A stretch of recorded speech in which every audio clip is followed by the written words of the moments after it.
നാം വാങ്ങിയ ഭൂമികളൊന്നും നമ്മുടേതല്ലൻ മകനെ, നാം പണിത വീടുകളൊന്നും നമ്മുടേതല്ലൻ മകനെ.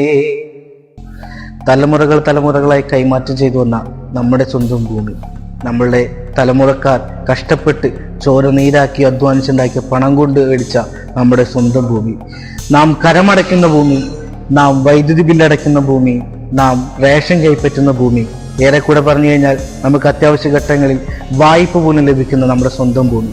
ആ ഭൂമിക്ക് മറ്റൊരു അവകാശമുണ്ടെന്നറിയുമ്പോൾ, ആ ഭൂമി നമുക്ക് അവകാശപ്പെട്ടതല്ല, ആ ഭൂമിക്ക് മറ്റൊരു അവകാശമുണ്ട്, അതൊരു മറ്റൊരു സംഘടനയുടെ ബോർഡിന് കീഴിലാണ് ആ ഭൂമി വരുന്നത് എന്നറിയുമ്പോൾ, അവർ അതിന് അവകാശവുമായി മുന്നോട്ട് വരുമ്പോൾ നമുക്കുണ്ടാവുന്ന വേദന.